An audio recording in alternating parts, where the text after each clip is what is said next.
Hello বন্ধুরা, আশা করি সবাই ভালো আছেন। আমি master Abu Ubaida warriors martial art federation থেকে আজ আবার নতুন একটি টেকনিক নিয়ে আপনাদের সম্মুখে উপস্থিত হলাম। আজকের টেকনিক যেটা থাকবে সেটা থাকবে পিছন দিক থেকে যদি কলারে ধরে কেউ আপনাকে টান মেরে মারার চেষ্টা করে, তখন সেখান থেকে কীভাবে নিজেকে ডিফেন্স করবেন। তো বন্ধুরা দেখুন, যখন আপনি রাস্তায় যদি আপনাকে পিছন দিক থেকে ধরে এবং কলারে ধরে হঠাৎ টান দেওয়া, আপনি সাধারণভাবে আনকন্ট্রোল হয়ে যাবেন বা পড়ে যাবেন। তখন আপনাকে কী করতে হবে, টান দেওয়ার সাথে সাথে আপনি যে কোনো একটি পা পিছনে নিয়ে যেতে হবে। দেখা নিন, আমি দাঁড়িয়ে আছি, এভাবে যে কোনো একটি পা পিছনে নিয়ে যেতে হবে এবং সেখান থেকে তাড়াতাড়ি স্ট্রাইক করতে হবে।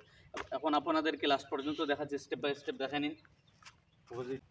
টান দেওয়ার সাথে যে কোনো একটি পা, প্রথমে আপনি যদি টান দেওয়ার সাথে এভাবে ব্যান্ড হয়ে যান, তারপর মুহূর্তের ভিতরে আপনাকে পাটা পিছনে নিয়ে যেতে হবে এবং সেখান থেকে স্ট্রাইক করতে হবে। স্ট্রাইক কীভাবে করবেন দেখে নিন। এখন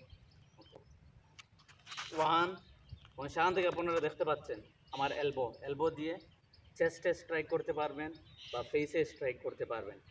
ঠিক আছে, মোবাইল টিপছি ও হঠাৎ এসে এভাবে আমাকে টান দিবে, টান দেওয়ার সাথে সাথে স্ট্রাইক।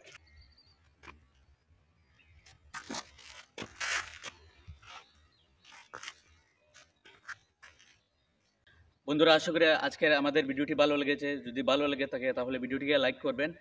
আবার দেখা হবে নতুন একটি টেকনিক নিয়ে। ধন্যবাদ সবাইকে।